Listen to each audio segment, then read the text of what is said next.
Hey you guys, welcome to horror बीज YouTube channel. तो आज हम जिस मूवी के बारे में बात करेंगे वो है ट्रेन टू बुसान की सेकंड पार्ट पेनिनसुएला।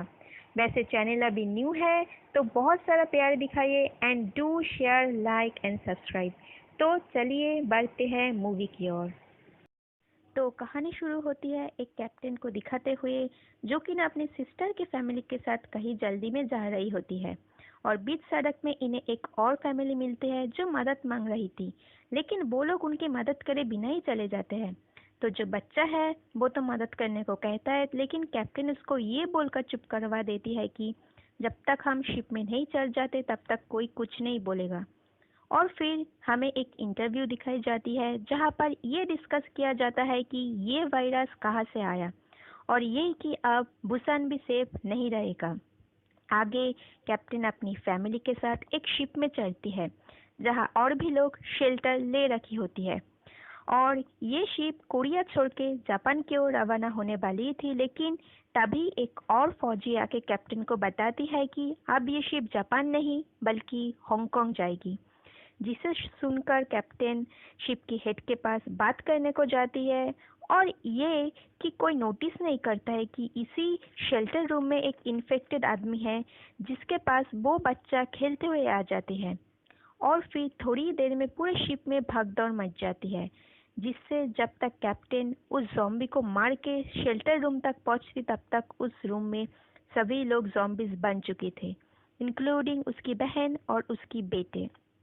तो मजबूरी में कैप्टन अपनी बहन को पति को लेकर बाहर से चली जाती है और कहानी शुरू होती है आगे 4 साल बाद, जहां इंटरव्यू में बताई जाती है कि सभी देशों ने रिफ्यूजीज को एक्सेप्ट करना बंद कर दिया और कोरिया को क्वारंटाइन कर दिया गया है।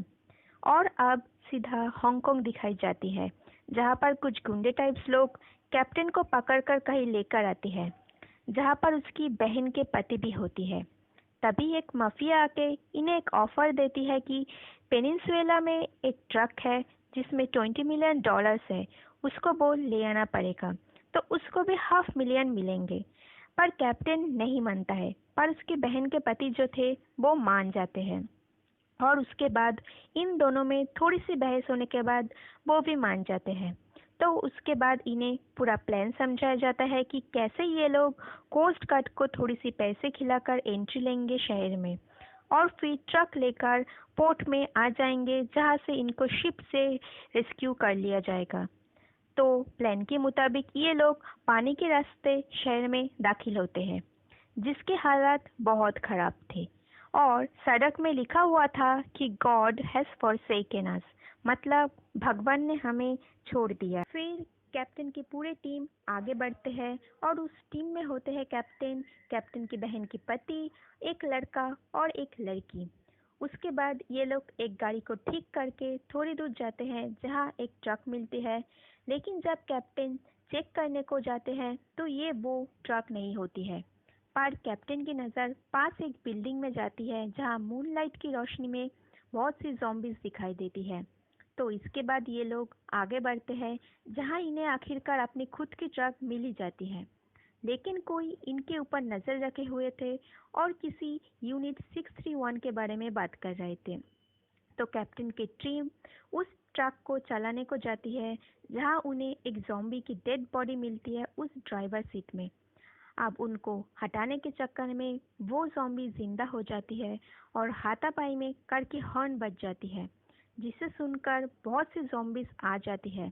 अब कैसे भी ये लोग ज़ॉम्बीज से बचते हुए ट्रक को लेकर भागती है, लेकिन कोई पीछे से आसमान में फ्लेम चला देती है जिससे सब ज़ॉम्बीज इनके ऊपर अटैक करने चले आते हैं। तो उसी अटैक में कैप्टन की टीम की 2 मेंबर्स की मौत हो जाती है और उसकी बहन के पति उसी ट्रक में छुप जाती है और कैप्टन को आके एक कार बचाती है जिसमें से एक लड़की बाहर आती है और उसी कार में एक और छोटी बच्ची होती है जो कि ना एक छोटे म्यूजिकल टॉय के सहारे उस zombies को चकमा देकर बाहर से भाग जाती है सुबह होने से पहले। और उधर उस ट्रक के सामने कुछ आर्मी वाले आते हैं जो कि ना सभी zombies को एक म्यूजिकल कार के पीछे डिस्ट्रैक्ट करके भेज देती है और उस ट्रक को अपने साथ लेकर आती है ये सोचकर कि इसमें खाना होगा। और इधर कैप्टन को वो दोनों लड़कियां अपने साथ लेकर आती है जहां पर इन दोनों की ग्रैंडफादर भी होती है, जो कि ना किसी मेजर जेन के आने की बात करती है जो आके इन लोगों को बचाएंगे। पर कोई इसको सीरियसली नहीं लेते हैं और फिर इन दोनों की मदर को दिखाई जाती है, जिसे कैप्टन पहचान लेती है क्योंकि ये वही औरत है जिसको फिल्म की शुरुआत में कैप्टन ने मदद करने से इनकार कर दिया था। इधर दूसरी तरफ आर्मी वाले कैंप में आके ये डिस्कवर करती है कि ट्रक में कोई है जो कि ना मदद मांगते हुए आते हैं इनकी तरफ, लेकिन जो सर्जेंट होते हैं वो उल्टा ही इसको मार के कोई डेंजरस खेल में शामिल करने को लेकर जाती है। और जाते हुए एक आदमी को उस ट्रक के सारे सामान निकालने को कहकर जाता है, लेकिन वो आदमी जब निकालने को जाता है कि देखती है वहाँ पर बहुत सी डॉलर्स और सैटेलाइट फ़ोन है, तो वो सीधा कैप्टन सीओ के पास जाते हैं जो कि ना सुसाइड करने वाला ही होता है। लेकिन ये न्यूज़ सुनकर वो सीधा उस ट्रक के सामने आते हैं कि ये खबर आखिर सही है कि नहीं, और उसको वो सैटेलाइट फ़ोन मिल जाते हैं, तो वो सीधा उस गैंग से कांटेक्ट करते हैं और वो गैंग्स वाले मान जाते हैं कि चाहे कोई भी आए, हमें तो बस पैसों से मतलब है। और उधर वो कैप्टन उस फैमिली को सारी बात बताती है कि वो आखिर पेनिनसुएला किस लिए आए हैं। तो वो लोग भी बहुत उम्मीद के साथ देखती है कि यानी कि यहाँ से निकलने की तरीका है। तो वो लोग डिसाइड करते हैं कि उस आर्मी के कैंप में से वो लोग उस ट्रक को चुराएंगे और वो लोग सीधा पोर्ट जाके वहाँ से शिप से निकल जाएंगे। और इधर वो आर्मी वाले उसकी बहन को पति को लेकर किसी कंटेनर में बंद कर देती है और उसके बाद शुरू करती है एक डरावनी खेल, जहाँ पर एक तरफ बहुत सारे लोग होंगे और दूसरी तरफ ज़ॉम्बीज, और इन सभी को 118 सेकंड तक सरवाइव करना पड़ेगा। और जो लोग सरवाइव कर पाएंगे वो सीधा उस कंटेनर में जा पाएंगे, और उसकी बहन के पति वो सरवाइव कर चुके थे। और दूसरी ओर वो कैप्टन उस औरत को बताती है कि वो उसको पहचानती है क्योंकि उन्होंने उसको 4 साल पहले मदद करने से इनकार कर दिया था। तो वो औरत भी आगे से बोलती है कि सिर्फ वही नहीं, वहाँ से 30 और गाड़ियाँ निकली थी और वो सब भी उनको मदद करने से इनकार कर दिया था, लेकिन वक्त आने पर वो एक फेवर ज़रूर मांगी। और सुबह होने से पहले ही शाम को वो उस कैंप के सामने चले आते हैं उस ट्रक को चुराने को। तो वो औरत और कैप्टन डिसाइड करती है कि उनकी तो बच्चियाँ और ग्रैंडफादर को उस कार में ही बैठा के वो दोनों छुपके से उस कैंप में दाखिल होंगे। और उधर कैप्टन सीओ और उसकी भरोसेमंद आदमी ये डिसाइड करते हैं कि सभी को चकमा देना पड़ेगा। तो सीओ उस खेल में चले आते हैं और सभी को ये कहते हैं कि ये खेल अभी और चलेगी, और सबको बहुत सारी खाना बांटकर सभी के सामने सर्जन की बहुत सी तारीफ करके बाहर से चले आते हैं। और इधर उन दोनों को वो ट्रक मिल जाती है और उन दोनों का सामना होता है कैप्टन सीओ से। और इसी बीच कैप्टन को ये मालूम पड़ता है कि उसकी बहन के पति अभी भी जिंदा है और कई उस खेल में शामिल है। तो वो उसको बचाने को चले जाते हैं। वो सीधा उस खेल में घुसकर सभी के ऊपर फायरिंग करके उनको बाहर से बचाकर ले आती है, लेकिन सर्जन की गोली से उसकी बहन के पति के भाई पर मौत हो जाती है। और इधर कैप्टन सीओ और उस औरत के बीच में थोड़ी सी गोलाबारी होती है। फिर वो औरत उस सीओ को चकमा देके बाहर से निकल जाती है कैप्टन को बचाने के।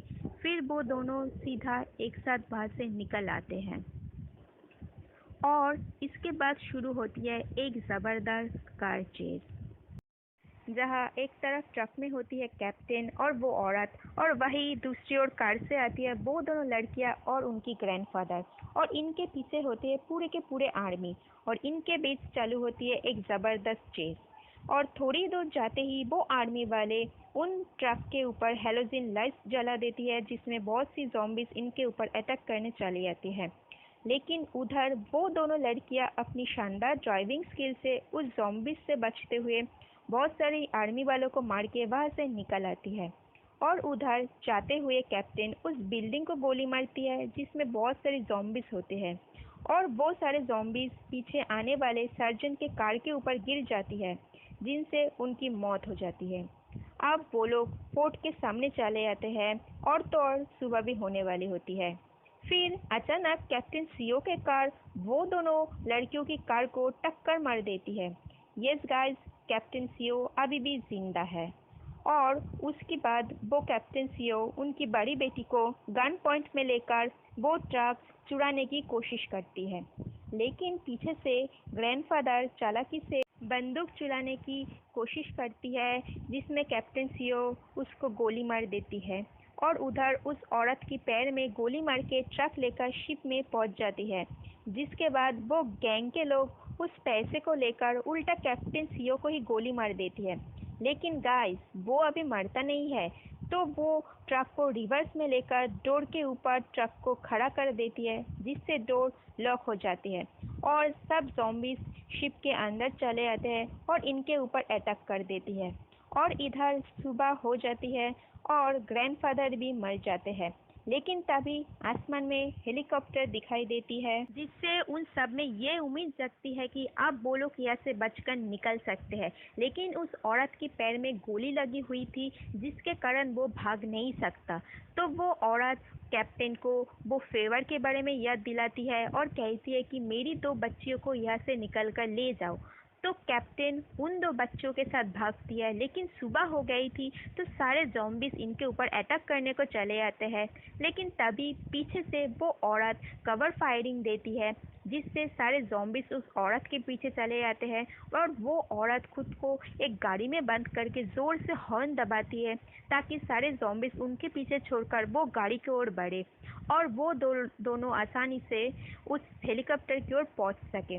तो गाइस वो हेलीकॉप्टर यूएन की तरफ से आए हुए थे और बाहर से निकलती है मेजर जेन, यानी कि जिसके बारे में उन लोगों की ग्रैंडफादर बताया करती थी।